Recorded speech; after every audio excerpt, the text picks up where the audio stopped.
मेरा पति मेरे पास बैठा मुझे बहुत ही गौर से देख रहा था। शादी की सेज पर दुल्हन बनी बैठी मैं अपने आप में ही चली जा रही थी।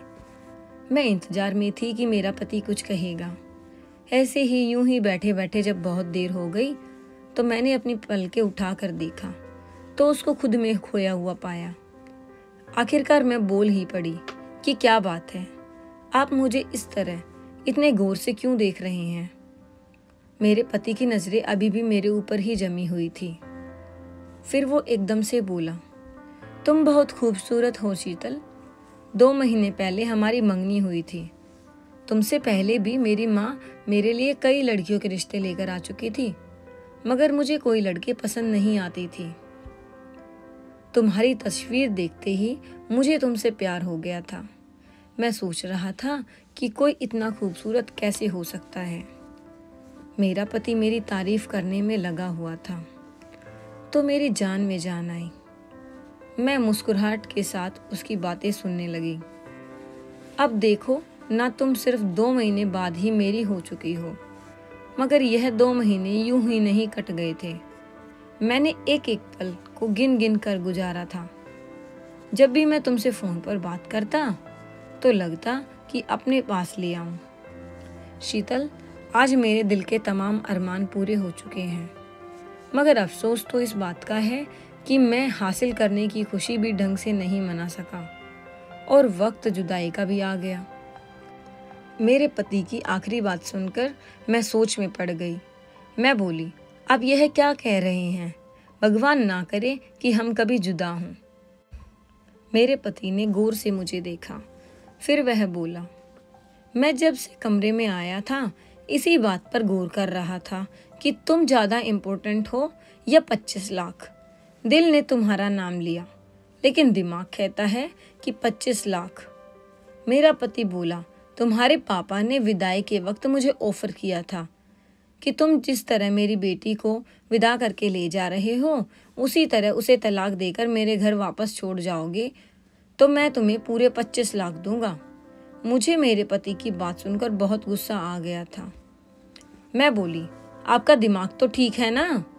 मेरे पिता शादी के लिए किस कदर उत्सुक थे तुम्हें नहीं पता। उन्होंने बहुत ही छानबीन करके मेरा रिश्ता तय किया था, क्योंकि पापा कहते थे कि शीतल, शादी उम्र भर का बंधन होता है, इसलिए मैं सोच समझकर तुम्हारी शादी करूंगा। अब ऐसा कैसे हो सकता है? पापा ही मेरा तलाक करवाना चाहते हैं। आप यकीनन मेरे साथ मजाक कर रहे हैं, मगर मैं आपको साफ साफ बता दूं, मुझे इस तरह का मजाक बिल्कुल भी पसंद नहीं। मेरा पति बोला, प्यारी शीतल, तो मुझे माफ कर देना, मगर मैं मजबूर हो चुका हूँ, इसलिए मैं तुम्हें तलाक देता हूँ। मेरे पति ने कहते ही तलाक के पेपर पर साइन कर दिए। उसके इतना करते ही मैं रोने लगी। मैंने तो कभी सपने में भी नहीं सोचा था कि मेरा पति मेरे साथ ऐसा भी कर सकता है। कभी सपने में भी नहीं सोचा था कि शादी की पहली रात तलाक मिल जाएगा। मेरी आंखों से आंसू बहने लगे तो मेरा पति बोला, बस बस, यह रोने का वक्त नहीं है यार। मुझे डर है कि जरा देर ना हो जाए, कहीं तुम्हारे पापा अपना फैसला ना बदल ले, ना ही मेरे 25 लाख जो मुझे इतनी खूबसूरत बीवी को खोकर कमाए हैं मेरे हाथों से निकल जाए। जल्दी जल्दी उठो, मैं तुम्हें तुम्हारे घर छोड़ कर आता हूँ। मुझसे तो हिला भी नहीं जा रहा था, मगर मेरे पति ने मेरा हाथ पकड़ लिया और लगभग घसीटता हुआ अपने साथ बाहर ले आया और गाड़ी में बैठाकर मेरे घर के दरवाजे तक ले आया। उसने डोर बेल बजाई। दरवाजा पापा ने ही खोला। पापा को देखते ही मैं रोने लगी। मेरी आंखों के सामने ही मेरे पापा ने नोटों से भरा हुआ सूटकेस मेरे पति को थमा दिया। मेरा पति नोटों से भरा सूटकेस लेकर वहां से चला गया और मैं वहीं पत्थर के बुत की तरह खड़ी रही। मेरे पापा ने मुझे चूमा और मुझे अंदर ले आए। सोफे पर बैठकर मैं जोर जोर से रो रही थी। पापा ने मुझसे कहा, भगवान का लाख लाख शुक्र है कि तुम्हारी जिंदगी तबाह होने से मैंने बचा ली। मैं रो रही थी। मैं बोली, मुझे बताइए, आपने मेरे साथ यह क्या किया? आपने मुझे बदनाम क्यों कर दिया? मैंने तो सुना था कि बाप अपनी बेटियों के घर बसाने की खातिर बहुत कुछ कर जाते हैं, मगर आपने तो मेरे पति को पैसों का लालच देकर मेरी तलाक करवा दी। मैं आपको तलाक का ठप्पा माथे पर सजा कर कहाँ फिरूंगी। रोते रोते मेरी हिचकी बन गई। इतने में मेरी माँ मेरे लिए हल्दी वाला दूध लेकर आई थी। कहने लगी, यह दूध पी लो, तुम्हें आराम मिलेगा। मैं चीख पड़ी थी। मैं बोली, मैं शादी की पहली रात ही तलाक लेकर घर वापस आ चुकी हूँ। अब सब के पीछे कोई और नहीं, मेरा अपना बाप है। मुझे दिलासा देने की बजाय आप मेरे लिए हल्दी वाला दूध लेकर आई हैं। मुझे बताएं, क्या यहाँ पर मेरा मजाक चल रहा है? मेरी माँ ने मुझे दोनों हाथों से थाम लिया, जबकि पापा बोले, शीतल, जब तुम्हारी शादी रोहित से हुई थी तब मेरे एक रिश्तेदार ने आकर मेरे कान में बताया था, रोहित का घराना एक फ्रॉड घराना है। रोहित तुमसे पहले भी कई लड़कियों से शादियां कर चुका है। यह सब सुनकर तो मैं हैरान रह गई, मगर मैंने सोचा शायद ये झूठी खबर हो, इसलिए मैंने अपनी जासूसों से पता लगाया तो मुझे मालूम हुआ कि रोहित सच में अच्छा लड़का नहीं है। वह तुम्हारी जिंदगी तबाह कर देता तो मेरी इकलौती औलाद हो, मैं तुम्हारी जिंदगी बर्बाद होते नहीं देख सकता था। मैं गुस्से में बोली, पापा, आप पहले भी तो यह सब कुछ पता करवा सकते थे। आपने इस बात की पहले से जानकारी क्यों नहीं ली? मंगनी टूट जाती तो भी मुझे इतना दुख नहीं होता। अब तो मैं विदाई के बाद तलाक लेकर आई हूँ, अपनी सहेलियों को क्या शक्ल दिखाऊंगी? लोग तो मेरा मजाक उड़ाएंगे ना। पापा बोले, लोगों की खातिर मैं तुम्हारी जिंदगी खराब होने नहीं देना चाहता था। यह नामुमकिन है। हमारा शोर सुनकर जो घर में मेहमान थे इकट्ठे होने लगे। यह नज़ारा देखकर वह भी हैरान हो गए। मेरी माँ ने जल्दी जल्दी से मुझे हल्दी वाला दूध पिला दिया। अब मेरी आंखों के सामने अंधेरा छाने लगा था। देखते ही देखते मैं गहरी नींद में सो चुकी थी। अगले दिन दोपहर के वक्त मेरी आंख खुली तो मैं अपने बेड पर लेटी हुई थी। मुझे बहुत बुरा महसूस हो रहा था। मेरा दिमाग आसपास के माहौल को पहचानने में गलती कर रहा था। मैं सोच रही थी कि मैं क्या कर रही हूँ। फिर मेरे दिमाग में रात वाला घटनाक्रम घूमने लगा और मेरा दिल डूब सा गया। मैं जल्दी से उठकर बैठ गई और लगभग भागती हुई बाहर ड्राइंग रूम में आ गई थी। सब मेहमान वापस जाने की तैयारियों में थे, लेकिन मैं जैसे ही उनकी नज़रों में आई वह मुझे अजीब सी नज़रों से देखने लगे थे। मैं मानो कि नज़रों में मेरे लिए गुस्सा नहीं था, तंज भी नहीं था, कुछ ऐसा था जिसे मैं समझ नहीं पाई थी। मेरी माँ ने मुझे देखा तो मेरा हाथ पकड़कर मुझे अपने साथ कमरे में ले आई थी। कहने लगी, शीतल, अपना दिल छोटा मत करो, सब्र करो। एक ऐसे शख्स को तुम्हारा हमसफर नहीं बनाना चाहते थे हम लोग, जो तुम्हें परेशान करे। हम ऐसे शख्स से तुम्हारी शादी करेंगे जो सिर्फ और सिर्फ तुम्हारा हो, जहाँ की खुशियाँ देगा। ज़्यादा सोच विचार मत करो। जब तक सारे मेहमान ना चले जाएं, अपने कमरे में ही बैठी रहो। मेरी माँ यह कहकर कमरे से बाहर चली गई। मैं एक बार फिर से रोने लगी थी। यह दुख इतना बड़ा था जो किसी भी तरह मुझसे सहा नहीं जा रहा था।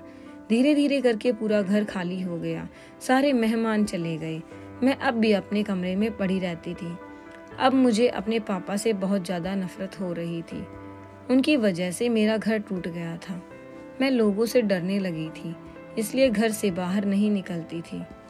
जबकि पापा जब यह सब देखते तो बहुत ही ज़्यादा परेशान हो जाते। वह मुझे कहते, शीतल, तुम बाहर निकलो, घूमो फिरो, खुद को ही घर में कैद मत करो। मैं उनकी बातें एक कान से सुनकर दूसरे कान से निकाल देती थी, मगर पापा मुझे ज़बरदस्ती अपने साथ बाहर लेकर जाने लगे। वह मुझे बहुत ज़्यादा वक्त देते थे। वह मुझे हर वक्त समझाते थे कि एक दिन मुझसे कहेंगे कि क्या सारी ज़िंदगी उसका रोग लगा कर बैठी रहोगी। उस दिन मैं इतना रोई कि दिल से रोहित का ख्याल हमेशा हमेशा के लिए निकल गया। पापा मुझे नई शुरुआत के लिए तैयार कर रहे थे। उन्होंने मुझे एक लड़के की फ़ोटो दिखाई। पापा ने लड़के वालों को घर बुला लिया था। मेरी और शंकर की मुलाकात करवा दी। शंकर एक अच्छा लड़का था। कहने लगा, मुझे मालूम है आपकी पहली शादी टूट चुकी है। मैं जानता हूँ कि लड़कियों के लिए शादी का टूटना बहुत बड़ा सदमा होता है। मैं आपको उस गम और सदमे से निकालने में पूरी कोशिश करूँगा और आपको बहुत मोहब्बत दूंगा। शंकर की बातें सुनकर बहुत ही उम्मीद हो गई थी। मैंने पापा से कह दिया था कि मैं शंकर के शादी करने पर तैयार हूँ, पर मैं मंगनी नहीं करना चाहती थी। मैंने डायरेक्ट शादी का ऑप्शन चुना था। 2 हफ्ते बाद ही वह दिन भी आ गया जब मेरी और शंकर की शादी हो चुकी थी। मैं खुश थी, मगर इस बार शादी की रात को ले बहुत से बुरे ख्याल आ रहे थे। कहते हैं ना, दूध का जला छाछ भी फूक फूक कर पीता है। मैं शंकर के कमरे में बैठी थी। वह बहुत खुश था। मेरे पास आया, मेरा घूंघट उठाया और मेरे हाथ में सोने की अंगूठी पहनाकर बोला, शीतल, मैं तुम्हें जिंदगी भर खुश रखने की कोशिश करूंगा। मैं मुस्कुराकर बोली, क्या आप मुझे आपकी बातों पर यकीन कर लेना चाहिए? शंकर ने हाँ में सिर हिला दिया और बोला, जान की बाजी लगा दूंगा, मगर अपने वादों से नहीं फिरूंगा। तभी शंकर के मोबाइल पर घंटी बजी। फोन निकालकर कान से लगाया। कुछ ही देर बाद उसके चेहरे की मुस्कुराहट गायब हो चुकी थी। शंकर कहने लगा, आप यह क्या कह रहे हैं? मैं आपकी बात नहीं समझा। फोन करने वाले इंसान ने पता नहीं क्या कहा था कि शंकर बोला, मैं आपसे कैसे यकीन कर लूं? फोन के दूसरी तरफ वाले इंसान ने पता नहीं क्या कहा कि शंकर के चेहरे पर दोबारा से मुस्कुराहट फैल गई। शंकर ने फोन बंद कर दिया। जोर से मेरा हाथ पकड़कर बोला, शीतल, मैं तुम्हें तलाक देता हूँ। यह शब्द मेरे दिमाग पर हथौड़े की तरह पड़े थे। मैं गुस्से से बोली, यह तुम क्या बकवास कर रहे हो? शंकर कहने लगा, मेरी जिंदगी की सबसे बड़ी ख्वाहिश यही थी कि मुझे कहीं से 20 लाख रुपए मिल जाते तो मैं अपना बिजनेस शुरू करता। अभी तुम्हारे पापा का फ़ोन आया था। वह मुझे 25 लाख देने को तैयार हैं। बदले में उन्हें मुझसे तुम्हारे लिए तलाक चाहिए। चलो, मैं तुम्हारे घर तुम्हें छोड़ आता हूँ। तलाक के पेपर सुबह पहुँचा देंगे। मेरा सर चकराने लगा था। मैं दहाड़ कर बोली, नहीं जाना तुम्हारे साथ, मैं खुद चली जाऊंगी। शंकर मुस्कुरा कर बोला, यार, मेरी मजबूरी है कि तुम्हारे पापा ने मुझसे कहा है कि अगर तुम मेरी बेटी को छोड़ने आए तभी मैं तुम्हें पैसे दूंगा। इसलिए अगर मुझे तुम्हारे साथ जबरदस्ती भी करनी पड़े तो भी मैं पीछे नहीं हटूंगा। मैं कुछ कहे बिना ही शंकर के साथ चल पड़ी थी। जो मर्द मुझे पैसों की खातिर तलाक दे सकता है, फिर वह कुछ भी कर सकता था। घर के दरवाजे पर पहुंचकर शंकर ने डोरबेल बजाई। पापा ने ही दरवाजा खोला। पापा मुझे देखकर बोले, आ गई मेरी बेटी? ऐसे अंदाज में मुझसे पूछ रहे थे जैसे मैं किसी ट्रिप से वापस आई हूँ। मैं कुछ नहीं बोली। पापा शंकर से बातें करने लगे थे, जबकि मेरी माँ मेरे लिए हल्दी वाला दूध लेकर आई थी। मैं चीखने लगी। मैं बोली, माँ, पापा ने दूसरी बार भी मेरा घर उजाड़ दिया। तभी मुझे पापा की आवाज़ सुनाई दी। कहने लगे, मैंने तुम्हें बचाने के लिए यह सब किया है। शंकर एक अच्छा लड़का नहीं था, वह तुम्हें खुश नहीं रख पाता। मैं गुस्से से बोली, पापा, मुझे हैरत होती है कि आपने करोड़ों का बिजनेस अकेले कैसे संभाला हुआ है, जबकि आपसे तो कोई भी फैसला लेने की हिम्मत नहीं है और ना ही आपके अंदर कोई समझ है। आपको तो इतना भी नहीं पता कि सामने वाले इंसान धोखेबाज है या फिर वफादार है। आपको लोगों की परख नहीं है। आप एक फेलियर इंसान हैं। मेरी दहाड़ से मेरी माँ हिल गई थी। मेरी माँ कहने लगी, बेटा, यह दूध पी लो, तुम्हें सुकून मिल जाएगा।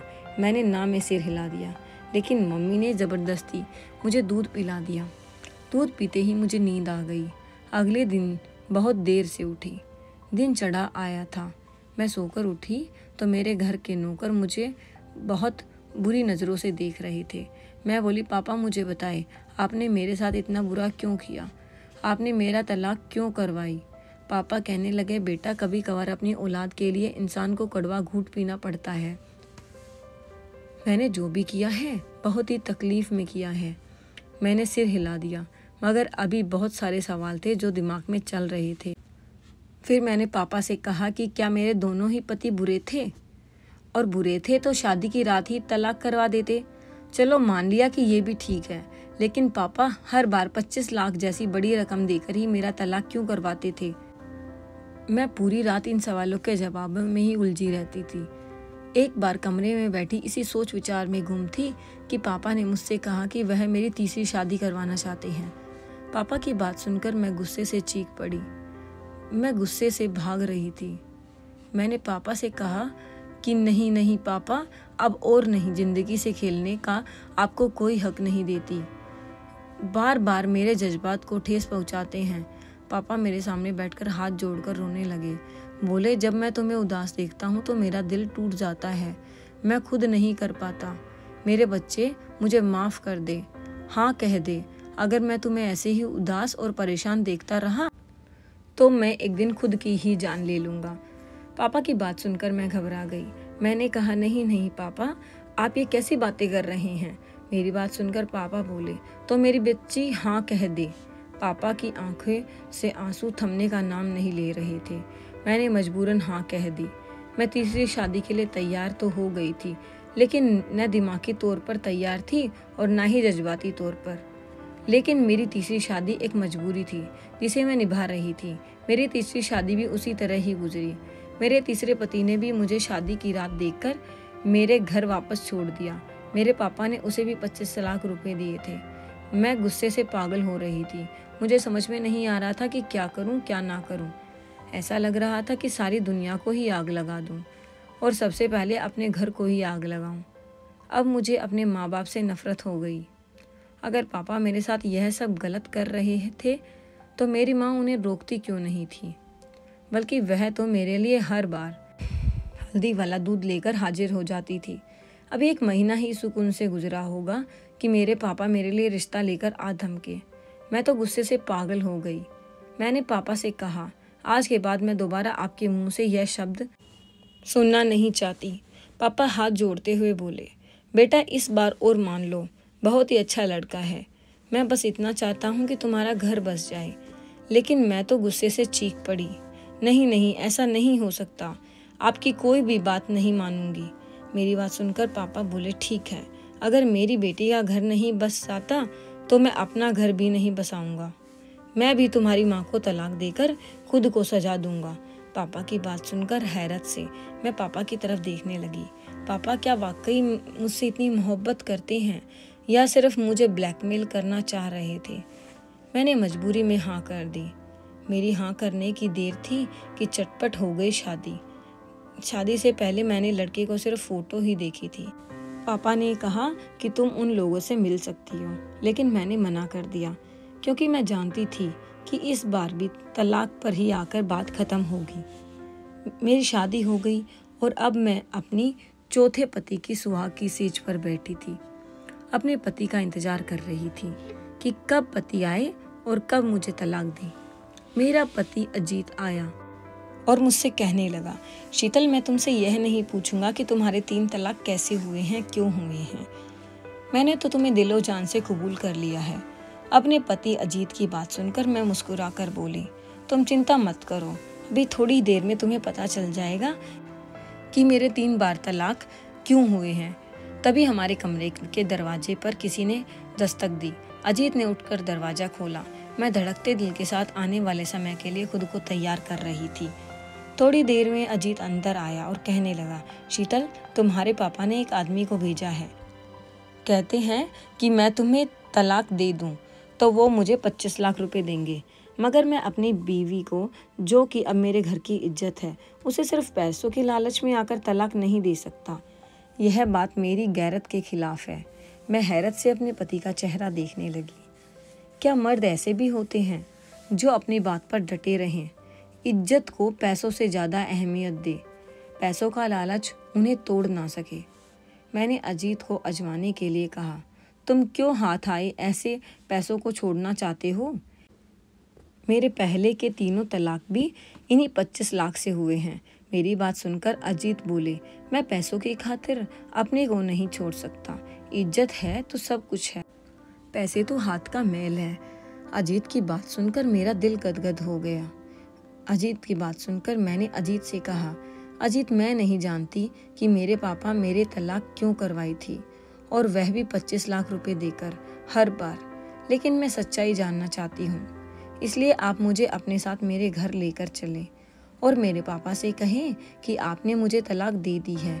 अजीत ने मेरी बात मान ली। मुझे लेकर मेरे माँ बाप के घर आ गई। घर आने पर सब कुछ पहले जैसा ही रहा था। अजीत पापा से बात कर रहे थे। मैं रो रही थी। मेरी माँ मेरे लिए हल्दी वाला दूध लेकर पहुंची। मैंने चुपके से दूध पास के गमले में रख दिया और सोने का नाटक करने लगी। अभी मुझे सोने का नाटक करते हुए 10 मिनट ही गुजरे होंगे कि मेरे घर में बहुत सारे लोग आने लगे। सबसे पहले एक नर्स आई। उसने मेरा चेकअप किया और बोली, इसको फिर से पागलपन का दौरा पड़ा है। यह लड़की किसी भी लड़के को अपने पास बर्दाश्त नहीं कर सकती, इसलिए इसको ऐसे दौरे पड़ते हैं। आप इसकी शादी करते ही क्यों हो? किसी दिन अपने आप को ही नुकसान पहुंचा लेगी, तब आपको सुकून मिलेगा। थोड़ी देर बाद एक वकील आया। वकील के सामने वो सारी बातें मेरे पापा ने दोहराई। फिर नर्स ने भी वो सारी बातें वकील को बता दी। फिर पापा वकील के सामने अजीत को लेकर आए। वकील ने बताया कि तुम्हारे पापा की एक वसीयत है, उसके अनुसार जब तक तुम्हारा घर नहीं बसता तो तब तक तुम्हारी प्रॉपर्टी तुम्हारे नाम नहीं आ सकती, इसलिए तुम्हारे सौतेले बाप ने तुम्हारे साथ ही खेल खेला है। आपके हर तलाक के बाद आपका बाप मुझे घर पर बुलाता है और कहता है मेरी बेटी दिमागी तौर पर बीमार है, वह घर बसाने के काबिल नहीं है। तुम्हारा पति भी यही बयान देता था। मैं हक्का बक्का थी, यानी कि जिस बाप को मैंने जिंदगी भर चाहा वह तो मेरा बाप था ही नहीं, बल्कि वह तो मुझे मरीज बनाने पर तुला हुआ था। मैंने रोते हुए अपनी माँ से कहा, यह तो मेरा सगा बाप नहीं था, पर आप तो मेरी सगी थी, मेरी सगी माँ। फिर आपने मेरे साथ ऐसा क्यों किया? वकील बोला, तुम्हारा बाप मर गया और तुम्हारे नाम वह वसीयत कर गया। तुम्हारी माँ की आंखों पर शायद अब भी इस इंसान की मोहब्बत की पट्टी बंधी है, इसलिए वह ऐसा कर रही है। मैं फूट फूट कर रो रही थी। अजीत ने मुझे सीने से लगा लिया। आज दुनिया में तन्हा रह गई थी। मेरा बाप तो मर चुका था, लेकिन माँ भी मेरे लिए मर चुकी थी। मैंने अपने माँ बाप पर धोखाधड़ी का केस दर्ज कर दिया। सारी जायदाद मेरे नाम पर आ चुकी थी। मैं और अजीत ही सारा बिजनेस देख रहे थे। अजीत बहुत अच्छा था, मेरा बहुत ख्याल रखता था। शायद इसलिए मैं अपने दुखों से जल्दी उबर आई। सच कहते हैं, पैसा जो है वह बहुत ही आजमाइश होती है, वह अपने सगे खून को भी सफ़ेद कर देता है।